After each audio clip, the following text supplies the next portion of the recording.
एक गांव में मंदिर और मस्जिद में लगे लाउड स्पीकरों को उस गांव के दोनों समुदाय के लोगों ने अपनी इच्छा के अनुसार उतार दिया है।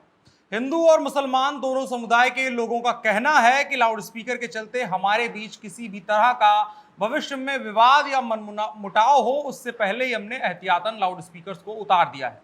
आपको बताएं, उत्तर प्रदेश के मुख्यमंत्री योगी आदित्यनाथ ने कुछ दिनों पहले ही इस बात के कड़े दिशा निर्देश दिए थे कि मंदिरों और मस्जिदों के लाउड स्पीकर की आवाजों को परिसर से बाहर न जाने दिया जाए, उनकी आवाज को बेहद कम रखा जाए। जिसके बाद कई जगहों से ऐसी खबरें आई जहां पर लोगों ने या तो लाउड स्पीकर की आवाजों को कम कर दिया या फिर स्वेच्छा के साथ उन लाउड स्पीकर्स को उतार दिया। आदेश ये भी है कि नए लाउड स्पीकर नई जगहों पर नहीं लगाए जाएंगे। और ये सब कुछ कहीं ना कहीं, जब देश में इतना सब कुछ विवादास्पद चल रहा है, अलग अलग राज्यों में इस तरह के बवाल हो रहे हैं, लोग इसी नाम पर लड़े जा रहे हैं कि किसका लाउड स्पीकर लगेगा, किसका नहीं, किसका ऊंची आवाज में बजेगा, किसका धीमी आवाज में, ऐसे में ये पहल बेहद सकारात्मक नजर आती है। लेकिन अब इसके बाद राजनीति के भी अलग अलग मायने निकल करके आते हैं। योगी आदित्यनाथ जो चुनाव प्रचार के दौरान साफ तौर पर कम्युनल तरीके से टारगेट कर रहे थे, अब्बा जान जैसे शब्दों का इस्तेमाल किया जा रहा था खास मजहब की भावनाओं को उकसाने के लिए, उसके बाद अचानक से दूसरे टर्म में योगी आदित्यनाथ के भीतर ये परिवर्तन आ कैसे गया, और अगर ये परिवर्तन आया है तो इसके दूरगामी परिणाम क्या होंगे, उनको भी समझने की जरूरत है। आइए समझने की कोशिश करते हैं। नमस्कार, मेरा नाम है अनुराग मिश्रा और आप देख रहे हैं जनता जंक्शन। अपने सपनों की आशिया को दे एक नई पहचान मां भवानी डेकोर प्राइवेट लिमिटेड के साथ, जो है ऑथराइज्ड डिस्ट्रीब्यूटर ऑफ कजारिया। देश की मिट्टी से बनी टाइल से देश को बनाते हैं। और जहां मिलती है सभी प्रकार के Indian and imported granite, marble, sanitary एवं कोटा स्टोन का अनोखा एवं आकर्षक संग्रह। मां भवानी डेकोर प्राइवेट लिमिटेड मतलब a complete floor solutions. New 0 mile Dadar road, Muzaffarpur. Call 9934753111। तो पहले खबरों की बात कर लेते हैं। ऐसी खबरें आई कहां से। पहली खबर जो हमने बताई आपको वो झांसी के थाना बड़ा गांव कस्बे से है, जहां रविवार यानी कल को मंदिर और मस्जिद में लगे लाउड स्पीकर्स को अपनी अपनी इच्छा के हिसाब से दोनों समुदाय के लोगों ने भाईचारा और मानवता की मिसाल देते हुए उतार दिया।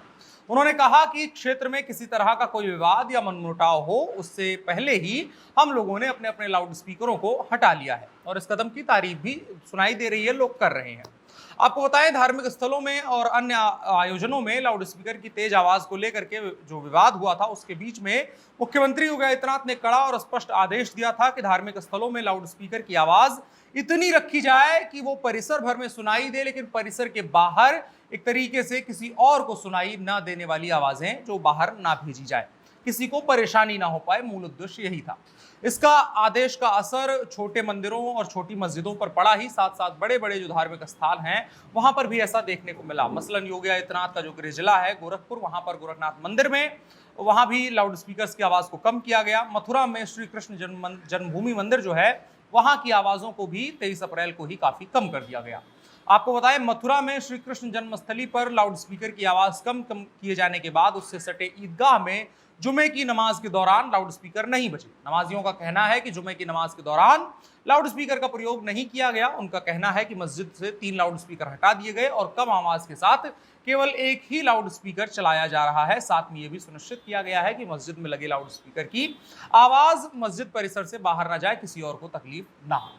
अब ये तो खबरें थी। अब इसके बाद एक बनती है परिकल्पना इस बात की कि योगी आदित्यनाथ में ये परिवर्तन आया क्यों।